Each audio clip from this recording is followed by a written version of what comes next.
অহিংসা পরম ধর্ম।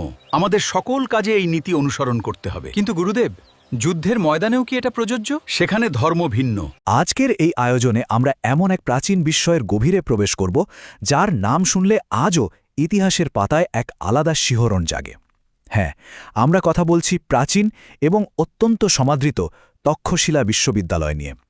এর বর্ণাঢ্য ইতিহাস, বিশালতা এবং এর প্রাচীন ধ্বংসাবশেষ ঘিরে বর্তমানে গড়ে ওঠা এক তুমুল বিতর্ক, সবকিছু নিয়েই আজ আমরা দারুণ কিছু তথ্য জানব। একটু ভেবে দেখুন তো, ঐতিহ্য সংরক্ষণের এই যে প্রচেষ্টা, এটা কি কোনোভাবে ভুলবশত ইতিহাসকেই মুছে ফেলতে পারে? এই অত্যন্ত গুরুত্বপূর্ণ প্রশ্নটি আজ আমাদের পুরো আলোচনার মূল ভিত্তি তৈরি করে দেবে। তবে এই আধুনিক বিতর্ক বা দ্বিধা নিয়ে কথা বলার আগে ঠিক কতটা বিশাল আর অসাধারণ একটা জায়গা নিয়ে আমরা কথা বলছি, সেটা বোঝাটা ভীষণ জরুরি। পর্ব ১, প্রাচীন বাণিজ্য পথের মিলনস্থল। এই অসামান্য প্রতিষ্ঠানটির শেকড় কোথায় লুকিয়ে আছে তা জানতে হলে আমাদের অন্তত কয়েক হাজার বছর পিছিয়ে প্রাচীন গান্ধার অঞ্চলে যেতে হবে। মানচিত্রটা দিকে একটু খেয়াল করুন। সিন্ধু এবং ঝিলাম নদীর ঠিক মাঝখানে তক্ষশিলার অবস্থানটা কিন্তু শুধু একটা ভৌগোলিক ব্যাপার ছিল না, এটা ছিল ভীষণ তাৎপর্যপূর্ণ। ভারত, মধ্য এশিয়া এবং মধ্যপ্রাচ্য, এই তিনটি বিশাল প্রাচীন বাণিজ্য পথ ঠিক এই জায়গাতে এসে মিলেছিল।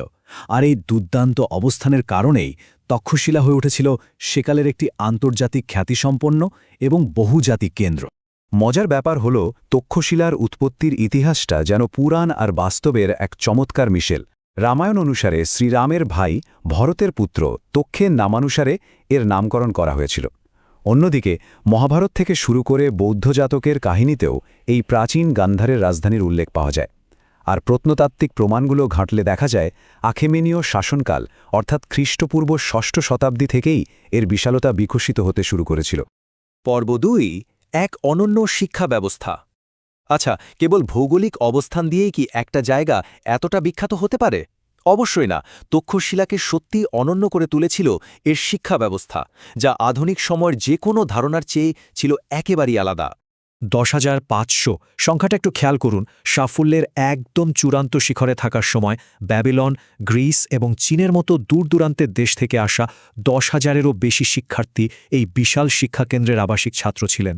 ভাবা যায় সেই প্রাচীন যুগে এত বড় একটা নেটওয়ার্ক। প্রাচীন এই ব্যবস্থাটি আমাদের আজকের আধুনিক বিশ্ববিদ্যালয়গুলো থেকে কতটা ভিন্ন ছিল তা জানলে সত্যি অবাক হতে হয়। আজকের দিনের মতো বিশাল লেকচার হল, প্রমিত পরীক্ষা বা আনুষ্ঠানিক কোনো ডিগ্রি সেখানে ছিল না, বরং শিক্ষা ব্যবস্থা ছিল অত্যন্ত নিবিড় এবং কঠোর। গুরু শিষ্য পরম্পরায় ছাত্ররা সরাসরি তাদের পণ্ডিত শিক্ষকদের সাথেই বসবাস করতেন, যেখানে শিক্ষাকে কেবল পুঁথিগত বিদ্যা নয়, বরং একটি যৌথ নৈতিক যাত্রা হিসেবে দেখা হতো। তবে এখানে ভর্তি হওয়াটা কিন্তু মোটেও সহজ কিছু ছিল না, রীতিমতো যুদ্ধ করতে হতো। ভর্তির ন্যূনতম বয়স ছিল ১৬ বছর এবং প্রবেশিকা পরীক্ষাগুলো ছিল অবিশ্বাস্য রকম কঠিন। ধনী শিক্ষার্থীরা ১,০০০ স্বর্ণমুদ্রা দিয়ে শিক্ষা গ্রহণ করতেন ঠিকই, কিন্তু যাদের সেই সামর্থ্য ছিল না তারা দিনের বেলা কায়িক শ্রম দিয়ে রাতের বেলায় পড়ালেখা করার সুযোগ পেতেন। সবচেয়ে দারুণ বিষয়টা কি জানেন? সেখানে রাজপুত্র আর সাধারণ মানুষ সবাই সম্পূর্ণ সমতার ভিত্তিতে একই রকম জীবনযাপন করতেন, কোনো ভেদাভেদ ছিল না। পর্ব ৩, কিংবদন্তি পণ্ডিত এবং আবিষ্কারসমূহ। এমন একটা অসাধারণ আর কঠোর পরিবেশ থেকে তো আর সাধারণ কেউ বের হবেন না, তাই না? মানব ইতিহাসের সবচেয়ে প্রভাবশালী কিছু চিন্তাবিদের জন্ম হয়েছিল এখানেই। এখানকার শিক্ষক আর প্রাক্তন ছাত্রদের তালিকাটা পড়লে মনে হয় যেন ইতিহাসের মহিরুদের একটা মিলন মেলা দেখছি। চাণক্য, যিনি প্রায় একাই মৌর্য সাম্রাজ্যের ভিত্তি করে দিয়েছিলেন, পাণিনি, যিনি সংস্কৃত ব্যাকরণের মূল ভিত্তি রচনা করেছিলেন, কিংবা আয়ুর্বেদের জনক চরক, তারা সবাই ছিলেন এই প্রতিষ্ঠানেরই অংশ। আর ছিলেন কিংবদন্তি শল্যচিকিৎসক জীবক। শোনা যায় তার চিকিৎসাবিদ্যার চূড়ান্ত পরীক্ষা হিসেবে তাকে প্রমাণ করতে হয়েছিল যে তক্ষশিলার ১৫ মাইল ব্যাসার্ধের মধ্যে এমন কোনো উদ্ভিদ নেই যার কোনো ঔষধি গুণ নেই। অবিশ্বাস্য, তাই না? আর এই চিকিৎসাশাস্ত্র কিন্তু শুধু বইয়ের পাতায় বা তত্ত্বের মধ্যে সীমাবদ্ধ ছিল না। সিরকাপে পাওয়া এই প্রাচীন তামার স্কেল প্যান এবং অন্যান্য জটিল শল্য চিকিৎসার যন্ত্রপাতির নিদর্শন প্রমাণ করে যে এই প্রাচীন পণ্ডিতরা সেই সময়ে দাঁড়িয়েও মস্তিষ্ক বা প্রসূতিবিদ্যার মতো জটিল অস্ত্রোপচার করতে সক্ষম ছিলেন। কিন্তু দুর্ভাগ্যবশত এই সোনালি সময়টা চিরকাল স্থায়ী হয়নি। আকেমেনীয় শাসন থেকে শুরু করে আলেকজান্ডারের আক্রমণ পার হয়ে মৌর্য সাম্রাজ্যের অধীনে তক্ষশিলা এক চমৎকার স্বর্ণযুগে প্রবেশ করেছিল ঠিকই, কিন্তু পঞ্চম শতাব্দীতে ঠিক 455 খ্রিস্টাব্দ নাগাদ আক্রমণকারী শ্বেত হুন্ডের ধ্বংসলীলায় এই অতুলনীয় বৌদ্ধিক স্বর্ণযুগটি হঠাৎ করেই পুরোপুরি ধ্বংসস্তূপে পরিণত হয়। আর এই ধ্বংসস্তূপই আমাদের আজকের দিনে এক নতুন সংকটের সামনে দাঁড় করিয়েছে। এখানে একটি তাৎপর্যপূর্ণ উদ্ধৃতি খেয়াল করুন, সংরক্ষণ বিষয়টি কেবল পুরকৌশলের একটি উপসেটে পরিণত হয়েছে। ঐতিহ্যবাহী স্থানগুলো কোনো অবকাঠামোগত প্রকল্প নয়। বর্তমানে টিকে থাকা এই ধ্বংসাবশেষগুলোর ওপর এখন এক নতুন ধরনের হুমকি এসে পড়েছে। পর্ব 4, আধুনিক সংরক্ষণের বিতর্ক। তক্ষশিলার এই প্রত্নতাত্ত্বিক কাঠামোগুলোর ভবিষ্যৎ আসলে কী হবে তা নিয়ে বর্তমানে একটা তীব্র এবং উচ্চমাত্রার বিতর্ক চলছে। ম্যাগনিফিসেন্ট পাঞ্জাব প্রোগ্রাম, এই উদ্যোগের অধীনে একটি বিলিয়ন রুপির মাস্টার প্ল্যান তৈরি করা হয়েছে।